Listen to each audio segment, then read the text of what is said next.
I have come here to chew bubblegum and kick ass. And I'm all out of bubblegum. Fala pessoal, Leonardo voltando com mais um vídeo e mais um Me Obrigaram a Fazer Review.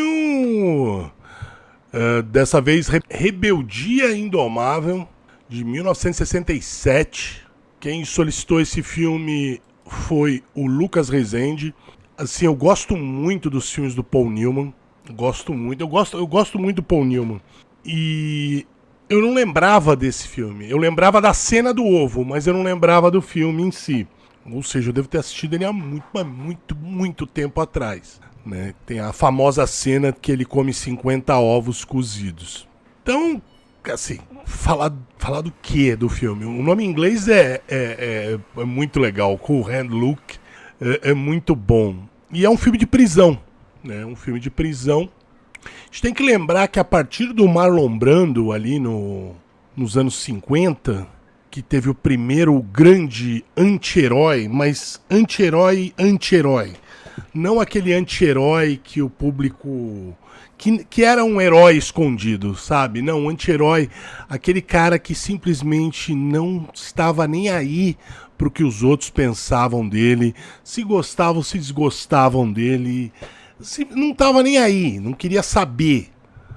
A opinião dos outros pouco importava para esse novo personagem que foi criado, cunhado ali nos anos 50 e depois sumiu também, porque hoje o anti-herói não é nada de anti-herói como esses eram, né? Ele voltou a ser aquele anti-herói heróico, né? Anti-herói virou um nome só, né? Mas na verdade ele é um herói. E o Paul Newman, ele também meio que se especializou nesse personagem do anti-herói. Basta lembrar o que pra mim é o melhor filme dele disparado, que no Brasil teve um dos nomes mais ridículos e nada a ver. Eu acho que foi uma das traduções mais escrotas que fizeram de um filme, né? Desafio à Corrupção. Nada a ver. Na verdade, The Hustler é o enganador. O trambiqueiro seria uma tradução mais correta. E desde esse filme, assim, o Paul Newman, ele vive esse anti-herói que é um perdedor, ele é uma pessoa atormentada com problemas, mas no Hustler mesmo não tem absolutamente nada que redima ele. E essa era a intenção. E outra coisa que ele também fez muito bem, o cara comum. E nesse filme ele é um cara comum, extremamente comum. Então ele é preso por algo que você... Então você acha que ele tá seguindo um caminho meio de turro, meio de desobediência civil, né? Porque ele tá lá simplesmente de chapado, né? Tomando a cervejinha, a cerveja e destruindo os parquímetros, né? No começo você acha que, na verdade é isso, desobediência civil. Mas aí mais pra frente você percebe que não tem nada disso.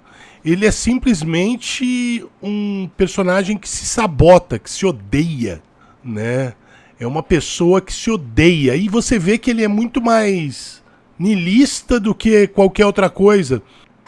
Mas ele também não é niilista, né? Porque aí quando ele é preso... E outra coisa na história que é muito emblemática, e você vê que é uma questão no sul dos Estados Unidos, é que um cara que matou outra pessoa teve a mesma pena que ele, 2 anos de trabalhos forçados. Você para e pensa, pô, 2 anos, o cara, ele só tipo, quebrou uns parquímetros, né? Ele tem a mesma pena. E você vê que a pena dele é maior do que crimes que qualquer pessoa sã pensaria que, pô, não, peraí, o crime tal pegou 1 ano, ele, cara, não pode pegar 2. Né? Ou o cara pegou 3, ele não pode pegar 2, né? Não faz sentido. Mas aí você percebe que ele é um personagem que se odeia. Mas assim, eu faço essa análise porque tendo visto o filme como um todo. Mas no começo do filme, mesmo com essas, por exemplo, essa incongruência da pena que foi imposta a ele e tudo mais, e você ter notado que ele foi preso por um negócio idiota, ele é um cara simpático, né, sorridente, não se mistura com os outros a princípio, mas é um cara, ele tá sempre com um sorriso, né? E obviamente na prisão que ele tá, como todas as prisões, tem regras. E principalmente uma hierarquia. E ele irrita o cara que é meio que o chefe da cadeia, né? E meio que fica decidido nessa prisão que eles podem resolver os assuntos deles lutando boxe aos sábados. E obviamente o cara chama ele pra lutar, o Drag, né? E o Luke apanha, levanta, apanha, levanta, apanha, levanta, apanha, levanta. E de novo, você vê isso como uma pessoa... Não, ele é persistente, né? Ele é uma pessoa persistente, ele não admite a derrota. Ele não admite a derrota nunca, tal. E tudo que eu vejo nesse personagem é o inverso. Ele já é um derrotado. E aquela surra serviu só pra ele se punir mais. Mas por conta dele ficar dessa forma aparente da não desistência, ele não desiste e tal, o Drag começa a gostar dele. E a partir daí ele não só começa a gostar dele, como ele vira o fã número 1 do Luke. E o que causa um efeito cascata e todo mundo virar fã do Luke. E o Luke, ele tem uma... Ele começa a agir, não por ele. Ele começa a agir para divertir, entre aspas, os outros prisioneiros. Então ele toma algumas atitudes, ele fala algumas coisas com o propósito de divertir os outros. Então ele responde pros carcereiros, enfim, né? Nunca passa a linha, que ele sabe que se passar o negócio vai pegar pro lado dele. Mas dessa forma os outros presos admiram ele, né? Começa com Drag e depois ele faz propositavelmente isso. E você começa a notar mesmo o quanto ele é um perdedor quando a mãe dele vai visitá-lo e ela não consegue nem sair. Eles levam ela na caçamba de uma picape e ela tá lá fumando, tossindo e tudo mais. E você vê que a criação dele já foi errada, né? A mãe extremamente permissiva com ele e ela mesma admite que ela tá pra morrer, né? Ela deve estar com câncer, alguma outra doença, não fala que doença, mas ao que parece um câncer, e ela vai deixar a casa dela pro outro filho, né, pro irmão dele. E ele fala assim: "Não, com razão". E ela: "Não é por isso". Não, com razão, ele é um ótimo homem.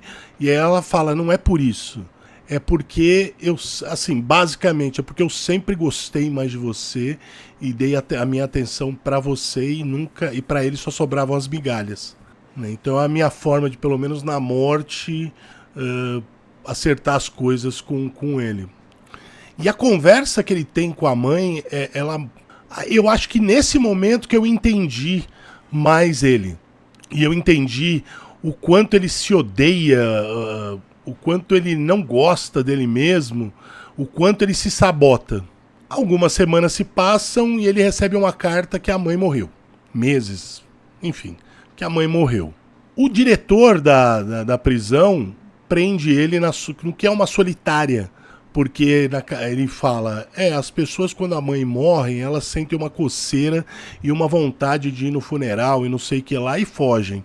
Então, para que isso não aconteça, eu vou te prender na solitária, que ele chama caixa lá. E ele fica. Então ele tá em luto na solitária por uma possível tentativa de fuga dele. Quando a mãe já tinha sido enterrada, eles soltam ele e deixam ele ficar com os outros presos, né? E aí você nota que ele toma uma atitude por dois motivos: para se punir e para jogar pra galera, que é a primeira vez que ele tenta fugir. Ele foge e, obviamente, ele é pego depois. Quando as pessoas fogem nessa prisão, elas perdem o direito de andar livremente, né? Então eles colocam um par de algemas nas pernas dessas pessoas, né, que tentaram fugir. Pois bem, ele tenta e foge numa segunda ocasião e é pego em seguida. Só que antes disso, antes dele ser pego, não é bem em seguida. Antes dele ser pego, ele manda uma revista pro Drag, e na revista tem uma página com ele sorrindo com um terno e duas gostosas, e ele abraçado com essas duas. E aí todo mundo, nossa, ele tá se dando bem, olha lá, tal, nossa, olha as mulheres, pô, ele pegou as duas, tal, pá, pum. E aí ele vira mais ainda um herói entre os prisioneiros. E aí pegam ele. Quando ele volta, ele tomou um cacete assim monstruoso, um cacete mesmo. Quando jogam ele lá no alojamento, ele tá todo arrebentado. E aí os caras, pô, por favor, conta aí como é que foi. E essas duas mulheres, não sei o que lá, ele vira e fala assim: não, isso aí é uma montagem. Eu fiz uma montagem pra dar pra vocês. E os caras não acreditam nele. Não acreditam que a foto é uma montagem, mesmo ele falando que é uma montagem. Bom, o diretor da prisão e os guardas resolvem quebrar ele, mas não quebrar fisicamente, quebrar o espírito dele. E nisso os presos vão ajudando sempre que é possível ele a seguir, né? Aí num final, porque aos finais de semana, no sábado à tarde e no domingo, eles estão de folga, então eles ficam lá, podem jogar, cantar, enfim, tocar um violãozinho e tal. E os guardas obrigam ele a abrir um buraco. Aí depois o guarda vira e fala assim, um outro guarda fala assim: não, você tá jogando areia, você tá jogando terra no meu terreno. E ele fecha o buraco. Aí depois volta o primeiro guarda: por que o meu buraco não tá aberto? E assim, batendo nele e tal, pá. E ele não aguentando mais, estafado, né? E aí quebram o espírito dele. Ele ajoelha, implora, segura o pé no guarda: pelo amor de Deus, não me bate mais, não sei o que lá, não sei o que. E aí mandam ele de volta pro alojamento. Nisso, um dos caras que era fã número 1 dele pega e rasga aquela foto que ele fez a montagem, né, dele com as duas mulheres. Então tem também uma questão aí. Você nota que os caras veem ele como um herói porque ele tá batendo de frente contra um sistema. Mas assim, a preocupação deles vai até a página 2.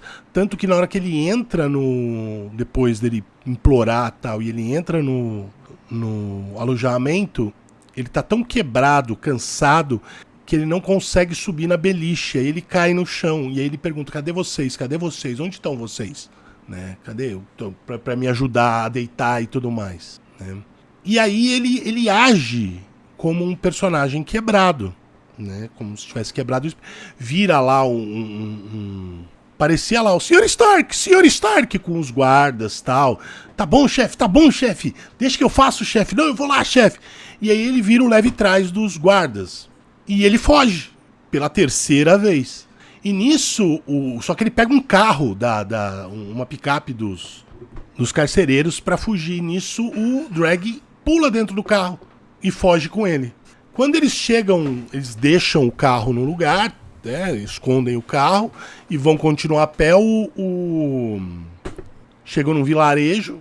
O Drag, então, a gente vai fazer o quê?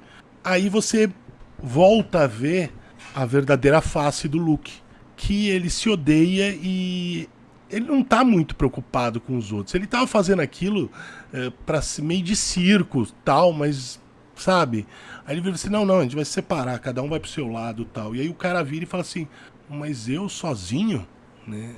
E aí você nota o endeusamento que criaram por ele, quando, não, você tá certo, tal, pá, vamos separar.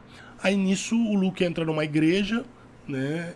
E logo em seguida o drag volta, porque tá cheio de polícia em volta. Eles falam assim: olha, eles pediram pra você sair de boa, tal, que eles não vão te bater dessa vez, tal, papo. E ele sai, conta uma piada, toma um tiro e morre. Então você tem um personagem que não é um herói, não é o anti-herói que a gente está habituado hoje. Ele é um anti-herói que simplesmente não está preocupado. Em algum momento ele fez aquilo por graça de que as pessoas gostassem dele. Mas no fundo, o personagem que mais odiava o Luke era ele mesmo.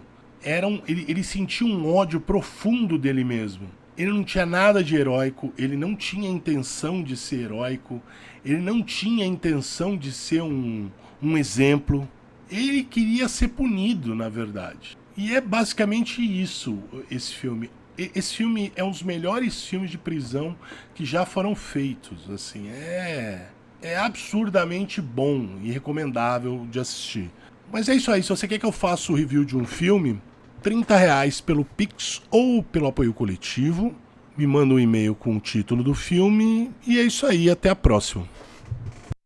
Pessoal, existem 3 formas de você ajudar, colaborar com o canal. Você pode enviar um Pix, participar do apoio coletivo ou solicitar um filme através do Me Obrigar a Fazer Review. Seria legal se vocês pudessem colaborar com o canal, já que o Shadowban já está durando aí 1 ano. E não tem sido muito divertido. Mas de qualquer forma, eu sei que eu tenho os seguidores mais legais da internet. E quem quiser e puder ajudar, eu sei que vai. Se você está pensando em fazer financiamento coletivo, usa o apoio coletivo. É esse o site que eu estou usando e, não tenho absolutamente nada para reclamar deles.